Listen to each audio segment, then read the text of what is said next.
Hi, everybody.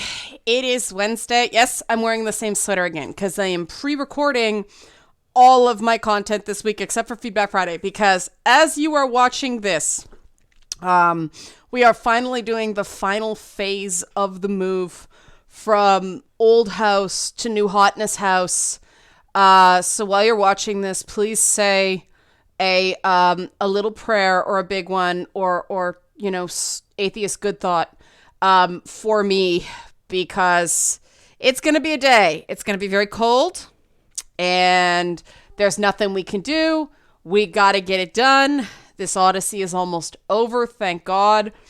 But yeah, I had no idea what this week was going to be like, so I pre-recorded everything.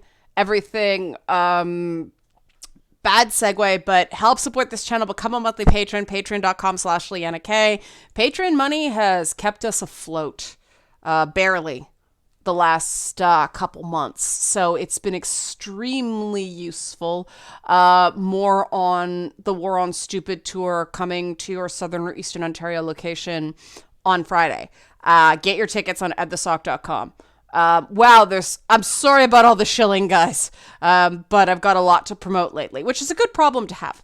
But that's not what I want to talk about for Bell Let's Talk. For people who don't know, what Bell Let's Talk is, it's this thing in Canada where Bell provides a certain amount of money for mental health research and support programs based on how many people text, email, I don't know, whatever, tweet, Facebook, the hashtag Bell Let's Talk on the day. It's a huge marketing campaign for the Bell brand. I'm aware of that.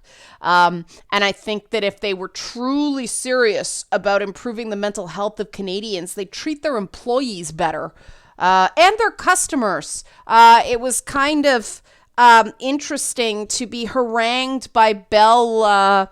You haven't paid your bill for a solid week. They called I don't know, it was up to 4 or 5 times or something like that when I'd already paid the bill. Like, it was weird. The calls started the day after I paid the bill. And they kept saying, okay, we'll take you off the list. Oh, this is just a glitch in our system. Another call. And eventually they were like, no, you didn't pay. You're lying. And, we have to promote this to, what do they call it? The lost payment department. They have a lost payment department. We have a confirmation number. We did it through an actual person. The money came out. In this case, it came off my credit card. But they lost it. Mental health benefit. Not. So I do think Bell Let's Talk is a bit junk, but people are paying attention. So I do something on this day because I think it's better than nothing. And it's better to sort of get these messages out when people are paying attention. Now, I don't go back to ignoring it and being a little jerk the rest of the year like some people do. But, it is what it is. That's not what I want to talk about today. What I want to talk about today is something I've been seeing a lot of. And some people would call this a dialectical behavioral therapy approach. What? If you don't know what dialectical behavioral therapy is, it's okay. I can talk about it another day. But it's basically about changing the paradigms through which you view the world. So you become more okay with, if you're wondering, I wrote it down so I could get it right. The person who actually coined the term dialectical behavioral therapy says it's a synthesis or integration of opposites, meaning making your thinking less black and white. And I want to talk a little bit about today, targeting something fairly specifically, and that is the online blame game I see a lot of. And some of it is just political partisanship gone haywire. People don't know when to quit. Just if a Democrat says something, a Republican automatically has to disagree with it. A Republican says something, a Democrat has to leap to show how they're morally superior. Up here, the Conservative Party of Canada unveiled its big attack against Justin Trudeau for the upcoming election next year. And it's basically, we can't afford another 4 years of Justin Trudeau. He's going to raise your taxes. If you're wondering why I'm kind of mocking that, that's what every conservative government says up here. Something taxes. It's like it's like conservative politics Mad Libs, and I'm like, that's all you got, guys? Barring disaster, Trudeau's gonna get a third term. Oh God, second term. It's been a long 4 years. But this blame game, it's not enough that it's not my fault. It has to be someone else's fault.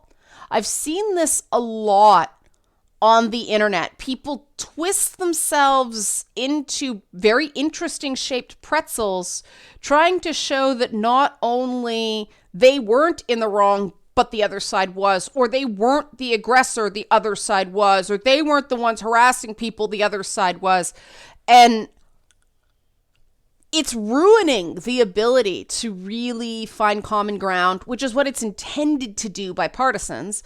But it really makes it impossible to talk about anything with any sort of nuance, because it ends up, it's like a bunch of 4-year-olds. I didn't do it. He did. I'm telling you did something wrong. You're getting in trouble. Like, that's what it starts sounding like to me, because I have the ability to hold nuanced thoughts in my head. The classic example of a dialectical behavioral therapy thought is, I am doing my best and I would like to do better. Now, someone who is very black or white in their thinking goes, well, that's impossible. If you're doing your best, you can't do better. Well, no, it is possible, because you can make your best better. You can increase the range of your ability by learning, or by, getting into better health, or various things. This is all you can do right now, but you're going to work to be able to do more later. And this is the difference between people who can have constructive conflicts and people who have destructive conflicts. And you see a lot of destructive conflict, not only on the internet, but actually in a lot of workplaces. And I did a lot of, in this case, it actually was research, because I actually went and read some psychology papers on it. That's what I consider research, cracking a book, not going out and talking to people. But I think there are a lot of reasons for this, and I want to be clear going forward. If you do this, if you have recognized yourself in any way in my description here, do not get triggered. You will listen. If you are actually listening to understand, you will hear I am not blaming you. I am not saying this tendency is your fault. It is something that is often learned. But it's also the side effects or the end result for a lot of people who have an identity as being a very smart person. And a lot of people feel like their lives are very out of control, especially now. Human beings don't do well when they feel like they have no control over our circumstances. Healthy human beings feel autonomous. They feel like they have agency. And if you don't feel like you have that, it's very easy to get stunted. So if you recognize yourself in any of this, this is not your fault. I want to say this right off the bat. Some ways of thinking contribute to destructive conflict resolution. Things like blame, self-blame, blaming yourself for everything. The opposite is something called a fundamental attribution error. Well, I guess it's a fundamental attribution error, whether you blame yourself for anything, for everything, or you practice the "it's okay when we do it" fault. I've seen a lot of internet fights hinge on the "it's okay when we do it" versus whataboutism principle. So one side goes, well, what about this? Well, it's okay when we do it. Fight, right? Like, it never ends well because nobody's being accountable. But those you got to watch those fundamental attribution errors. But a lot of people who say it's okay when we do it, I don't think they really believe it. They're so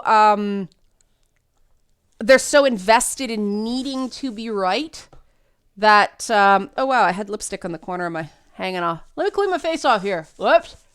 But there we go. That's better. It's still a little bit of a scar from that crack that was on my face. Shitty. That was awesome, eh? Let's watch her clean her face mid-video. Anyway, it's YouTube. You guys are awesome.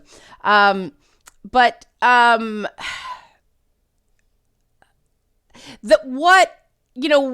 the books say, what the papers say is that it's a need for control, internal attribution for failure, which is another way of saying blaming yourself for everything, fundamental attribution errors, blah, blah, blah, jargon, you're getting lost, right? I get you. There's another concept called moral luck. And this is a fascinating one, the idea that outcomes determine blame. And this is actually the core of the left-wing attack against the alt-right in Charlottesville. That a woman died, therefore you're clearly bad. That's the idea that outcomes determine blame. So if they had marched down the street with tiki torches and no one got killed, they would have been less blameworthy than, since Heather Heyer got murdered by a guy with a car. This is obviously both a philosophical and rational fault. No, something is not morally okay just because you got lucky. This concept of moral luck is a very, very strange thing. The responsibility on all people evenly is to take reasonable precautions against harm to other people. And reasonable is one of those things that is very, very difficult to do when it's a bunch of partisans engaging in fundamental attribution errors. And we have the problem with the internet. But there's more. There's more to the fact that the internet is this collection of destructive conflict resolution systems. It's that they're practically set up to create destructive conflict, like systemically. Whoops. And you guys are all, you're systemized thinkers like me, INTJ. And it's not just the internet, it's corporate America as a whole. What I found in my research is the people who actually teach constructive conflict resolution are actually incorporating something in that long term is going to lead to destructive conflict resolution. And that's the idea. You need to keep your emotions out of it. What? Hear me out, okay? As an introvert, INTJ, which means I'm a cold fish. One of the things I had to learn, one of the things that made me better was bringing the emotion back into the process.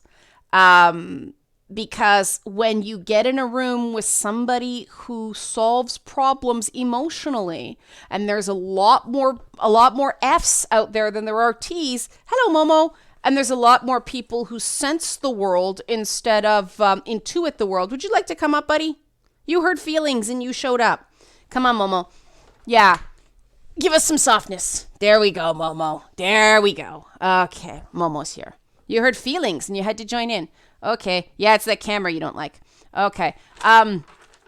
But when you tell people you have to bottle up your feelings for good conflict resolution, well, you never get any resolution whatsoever, because for a lot of people, their emotions are the lens through which they view the world. And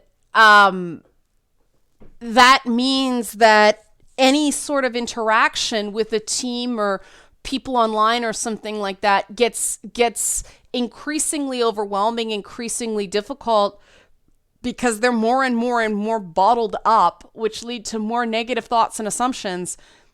And they end up, coming across as extremely fragile because they're just over pressurized, right? When you're over pressurized, you have trouble conceptualizing and expressing positives. You have trouble seeing the good. You have trouble seeing the full half of the glass.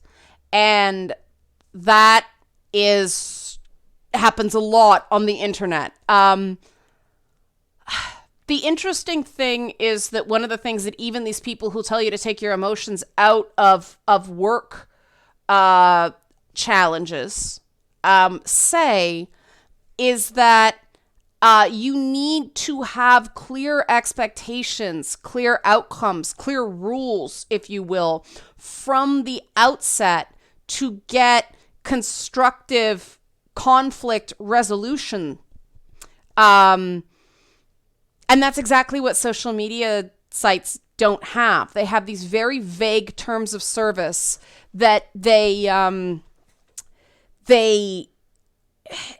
enforce really erratically and inconsistently. They're setting people up to fail regarding positive conflict resolution. The fact that their idea of, well, if you don't like it, just block somebody. Well, that's shutting down conversation. That's an inherently destructive conflict resolution paradigm. And this is where we get to the what do we do part. Because it is really difficult to make things productive when you're in or positive, constructive, when we're communicating in a series of paradigms practically designed. Social media is basically designed like one giant toxic workplace. It's hard to get positive feedback. It's a paradigm of negative thoughts and assumptions. People feel the need to be right because if you're not right, you get labeled something terrible. So there's a lot of fear.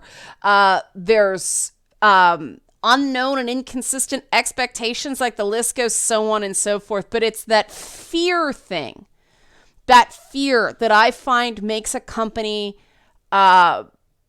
unproductive. They get a destructive conflict resolution paradigm almost immediately. It's when everybody's afraid to be fired. And on social media, there are a lot of people who are just constantly afraid of the equivalent of getting fired, getting banned, getting kicked out, ostracization, that kind of thing. Now, there are a lot of people on the internet who use the internet for work, who have a combination of an identity incredibly focused on being very, very book smart, and a history of ostracization and or bullying and or write-out abuse. And the thing about abused or bullied people or ostracized people, although ostracization is a form of bullying,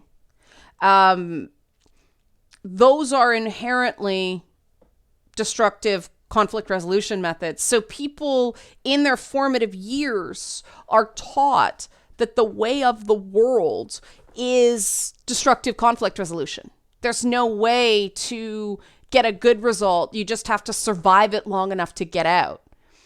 And I think that is the real issue underlying the misery you see on the internet. If we take the political partisans who are exploiting that out of the equation, people have been taught destructive conflict resolution methods. And they have been taught that this is the only way.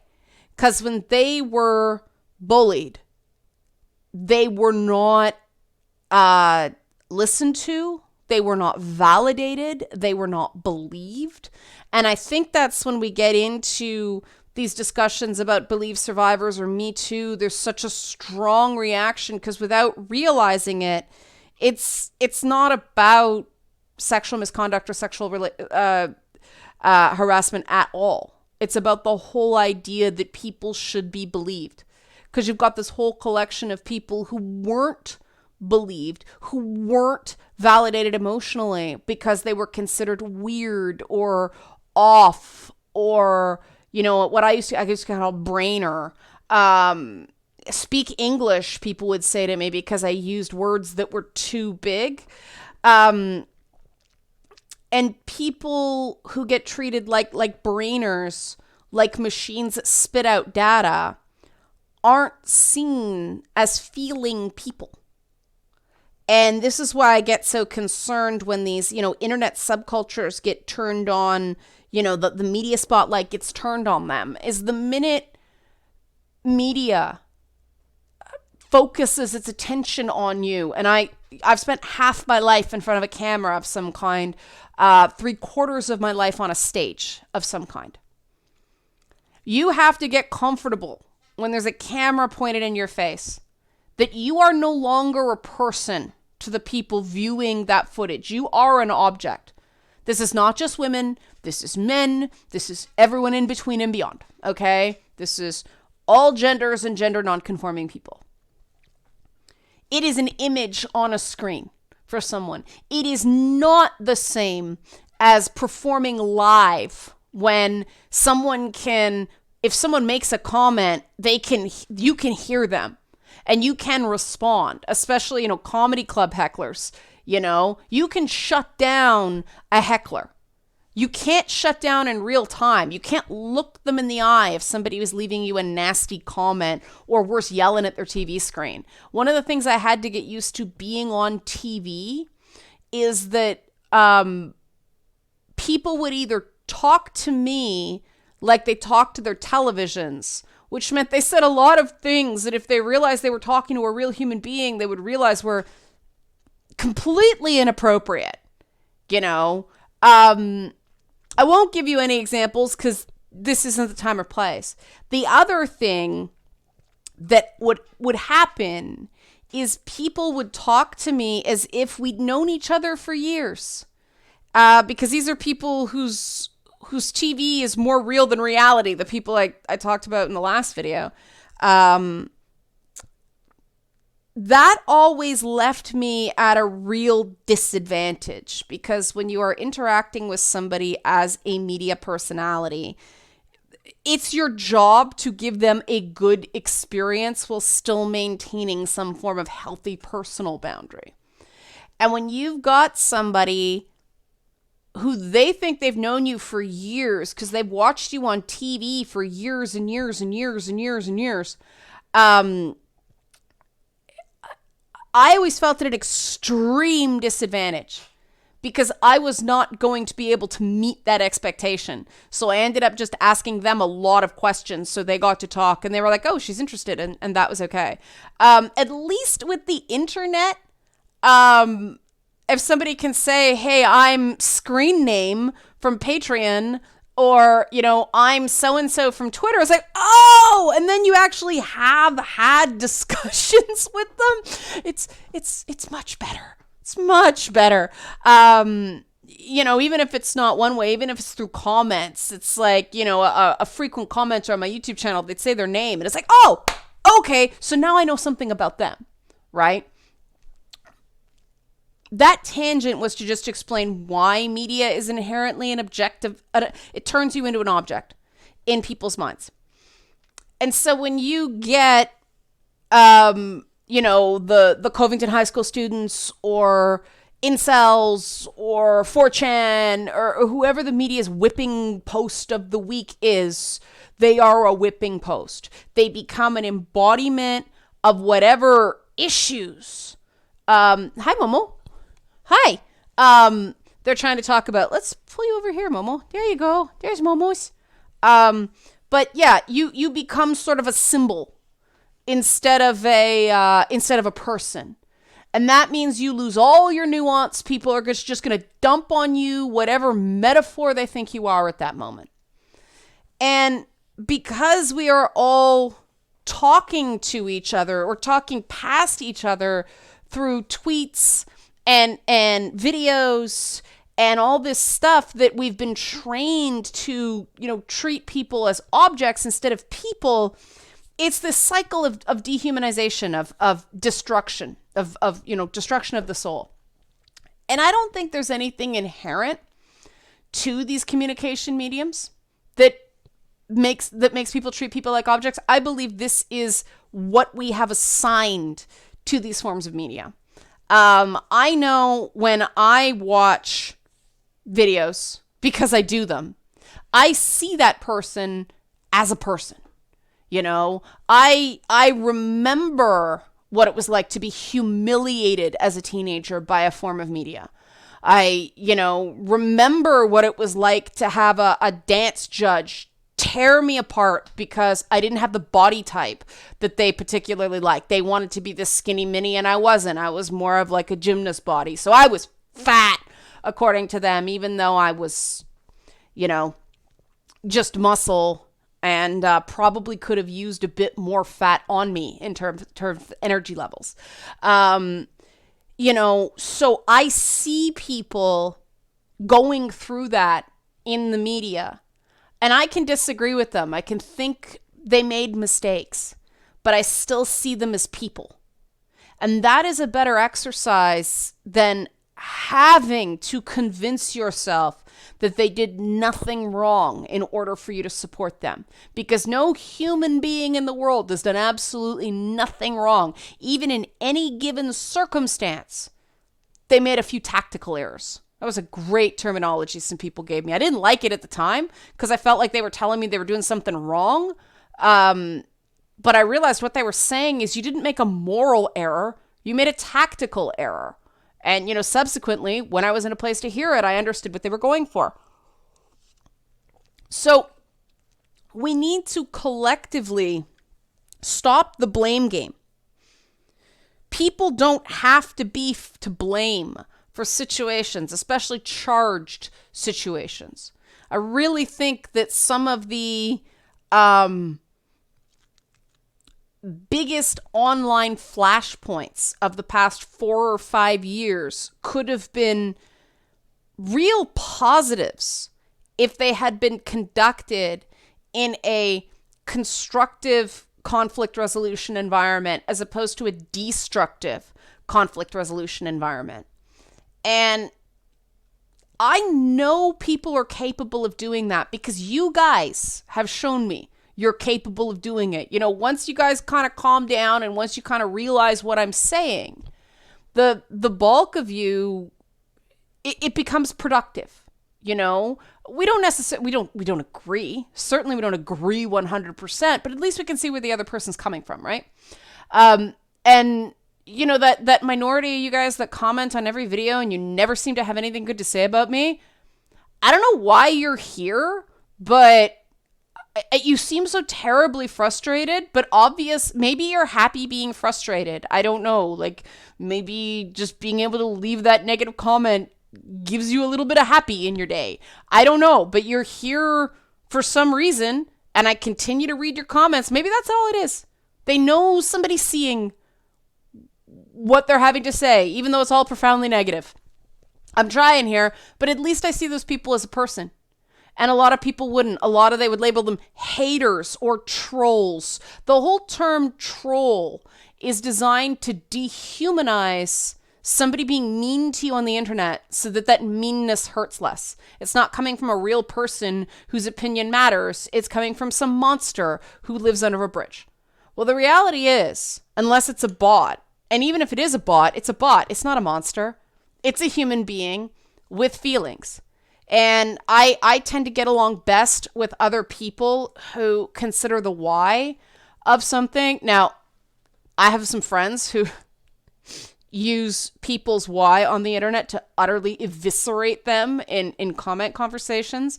But, we get along quite well because it's not an adversarial relationship there. I'm glad I'm not on their bad side. But, they understand people. Now they've determined that there are some people that they don't have to be nice to. And I think that's sometimes quite healthy.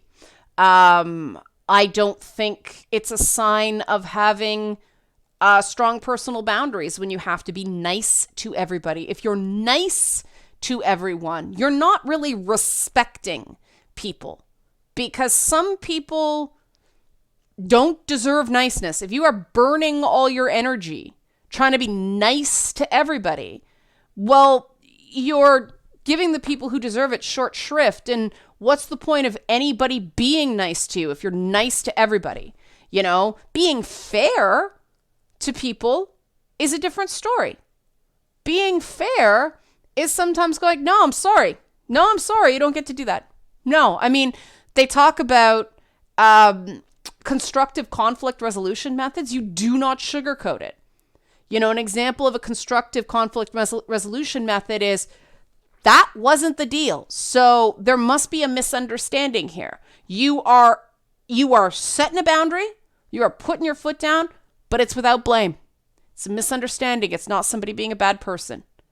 We need more of that on the internet, because I am so sick of the way things jump from unfortunate situation to there is accountability XYZ to this person is a terrible human being, a garbage human. It happens so fast on the internet. How does anybody feel good about anything? Like that stuff, if you're engaging in that all the time, that is not good for you. Just by the very fact that, you know, most people have functioning mirror neurons, that gotta weigh on you. I mean, some people with autism don't have as much mirror neuron functionality, which is why they, you know, somebody can just insult them and they're fine. Now, that doesn't mean you can insult an autistic person, because they get hurt just like anybody else when they understand what you're doing. That mirror neuron deficit can just mean they're less prone to embarrassment. Can, not necessarily true. But yeah, I mean, I think that's why people with autism do so well on the internet. They're kind of immune to a point. It's like they have a flu shot for the wearing down that the rest of us have online. And hey, I've sort of learned from that, you know? All right. So it's almost like dealing with a bunch of people with autism through my work. I gave myself permission to just sort of be more clueless in certain ways. Like, okay, somebody's getting upset. I can acknowledge that, but not share their upset, not mirror their upset. I'll just be cool over here. It's not my responsibility that they're upset. That's been a good learning experience. And I could only do that because as I was able to look at somebody who approaches the world differently from me and go, you know what? There is value to that. I'm going to figure out how to learn from the positives of their experience without completely changing who I am. That's healthy self-concept. That's healthy self-worth. And I think a lot of people who are seen as mentally ill, there's nothing sick about them. It's more like they're emotionally malnourished. They have not been given the emotional nutrition they need to feel healthy. But that's not the same as being ill. That's not the same as having a disease. Do you get what I'm saying? Let me know.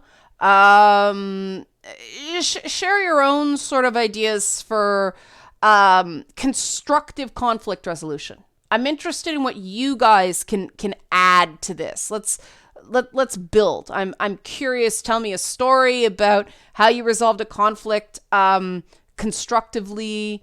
I know some cultures are less big on this than others, and I know some people. I'm not going to single anybody out, but I'm curious. I'm curious about how you guys come at this, how you have learned to resolve conflicts more constructively. Okay. Thanks for watching. The patrons are getting another moving crate unboxing. It's a weird one. So join up. Become a patron. If you wanna see that craziness, help support this channel, become a monthly patron, patreon.com/LeannaK. And of course, more on the War on Stupid tour to Friday. Feedback Friday, the feedbackiest day of the week. Okay, thanks for watching.